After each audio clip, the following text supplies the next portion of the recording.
चलिए आज जानेंगे एक ऐसे वीर सैनिक की कहानी जिन्होंने अपने अंतिम वक्त में अपने सीनियर को यह कह दिया कि साहब, दुश्मन हमसे केवल 50 गज की दूरी पर है, हम भारी संख्या में हैं, मैं 1 इंच भी पीछे नहीं हटूंगा, बल्कि अपने आखिरी आदमी और अपने आखिरी गोली तक लड़ूंगा।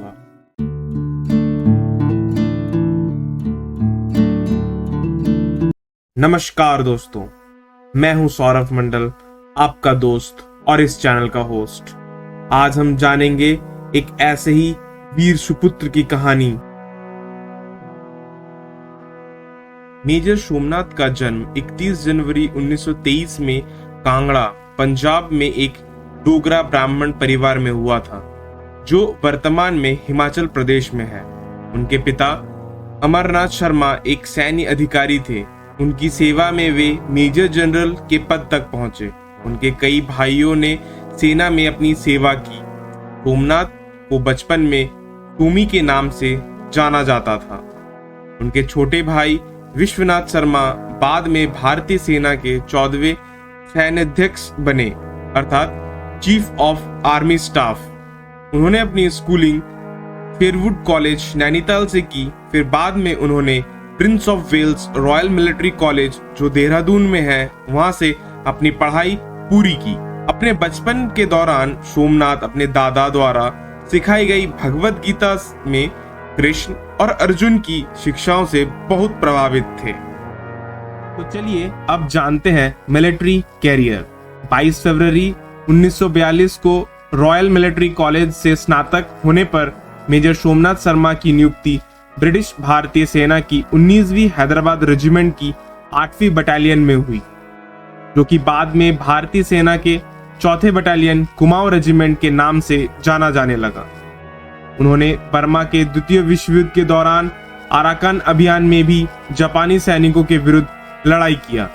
उस समय उन्होंने कर्नल के.एस. थमैया की कमान के तहत काम किया, जो बाद में जनरल के पद तक पहुंचे और 1957 से 1961 तक सेना में रहे। अराकान अभियान में उनके योगदान के कारण उन्हें मेंशन ऑफ डिस्पैच में स्थान भी मिला। 27 अक्टूबर 1947 को कश्मीर घाटी सोनमार्ग में पाकिस्तान द्वारा 22 अक्टूबर को किए गए आक्रमण के जवाब में भारतीय सेना के सैनिकों की एक टुकड़ी को श्रीनगर में एयरलिफ्ट किया गया था। 31 अक्टूबर को शर्मा की कमान में कुमाऊं रेजिमेंट की 4थी बटालियन की डी कंपनी को विमान से श्रीनगर भेजा गया। इस समय के दौरान हॉकी के मैदान पर लगे चोट के कारण उनके बाएं हाथ पर प्लास्टर चढ़ा हुआ था, लेकिन उन्होंने युद्ध में अपने कंपनी के साथ रहने पर जोर दिया और बाद में उन्हें जाने की अनुमति दी गई। 3 नवंबर को 3 कंपनियों के एक बैच को बडगाम क्षेत्र में पेट्रोलिंग ड्यूटी पर तैनात किया गया था। उनका उद्देश्य उत्तर से श्रीनगर शहर की ओर बढ़ने वाले घुसपैठियों की जांच करना था। क्योंकि दुश्मन का कोई गतिविधि नहीं थी, तो तैनात 3 में से 2 कंपनियों को दोपहर 2 बजे तक श्रीनगर लौट आने का आदेश मिला। हालांकि शर्मा की डी कंपनी को दोपहर 3 बजे तक पद पर बने रहने का आदेश दिया गया था। दोपहर 3:35 बजे बडगाम में स्थानीय निवासियों के घरों से शर्मा की कंपनी पर गोलीबारी की गई, लेकिन निर्दोष नागरिकों को घायल या मारने से बचने के लिए जवाबी कार्रवाई का आदेश नहीं दिया गया। अचानक 700 घुसपैठियों का एक बैच गुलमार्ग की दिशा में बडगाम आ गया। डी कंपनी को जल्दी ही तीनों तरफ से घेर लिया गया और मोटर फायरिंग शुरू कर दी गई। शर्मा ने अपने पद पर बने रहने के महत्व को महसूस किया, क्योंकि श्रीनगर शहर और हवाई अड्डे दोनों खो जाने पर असुरक्षित होता। भारी गोलीबारी के तहत और 7 से 1 के अनुपात से अधिक संख्या में उन्होंने अपने कंपनी से बहादुरी से लड़ने का आग्रह किया और खुद को दुश्मन की आग में झोंक दिया, क्योंकि वह एक चौकी से दूसरी चौकी तक भागते रहते थे। जब भारी हताहतों ने कंपनी की फायरिंग शक्ति पर प्रतिकूल प्रभाव डाला, तो शर्मा ने अपने आदमियों को गोला बारूद वितरण करने, हालांकि मशीन गन चलाने का काम अपने ऊपर ले लिया। घुसपैठियों से लड़ने में व्यस्त रहने के दौरान अपने पास गोला बारूद के ढेर पर एक मोटर आकर गिरा और फट गया। जब तक कुमाऊं रेजिमेंट की पहली बटालियन की एक राहत कंपनी बडगाम पहुंची, तब तक शर्मा की कंपनी की स्थिति बहुत खराब हो चुकी थी। हालांकि घुसपैठियों को रोकने में वह कामयाब हुए थे। इससे भारतीय वायुसेना को श्रीनगर हवाई क्षेत्र में उड़ने का और भारतीय सेना को श्रीनगर में प्रवेश करने का समय मिल गया। लड़ाई के दौरान शर्मा के साथ एक जूनियर कमीशन ऑफिसर और डी कंपनी के 20 अन्य रैंक के सैनिक कार्रवाई में शहीद हो गए।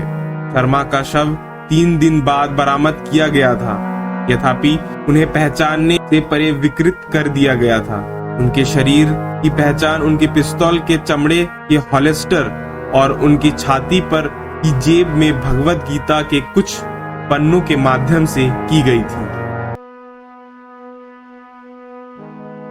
1980 के दशक में मिनिस्ट्री ऑफ शिपिंग के तत्वावधान में भारत सरकार के उद्यम शिपिंग कॉर्पोरेशन ऑफ इंडिया ने परमवीर चक्र प्राप्तकर्ताओं के सम्मान में अपने 15 कच्चे तेलों के टैंकर का नाम रखा। MT major Somnath Sharma PVC नामक कच्चे तेल का टैंकर 11 जून 1984 को शिपिंग कॉर्पोरेशन ऑफ इंडिया को दिया गया था। टैंकर को 25 साल की सेवा के बाद हटा दिया गया। परमवीर चक्र विजेताओं के जीवन पर टीवी सीरीज की पहली एपिसोड में शर्मा के 3 नवंबर 1947 के कार्य को शामिल किया गया था। उस एपिसोड में उनकी भूमिका फरूक शेख ने निभाई थी। एपिसोड का निर्देशन कीर्तन आनंद ने किया था। इतनी सी बात हवाओं को बताए रखना, रोशनी होगी चिरागों को जलाए रखना, लहू देकर की है जिसकी हिफाजत हमने, ऐसे तिरंगे को हमेशा दिल में बसाए रखना।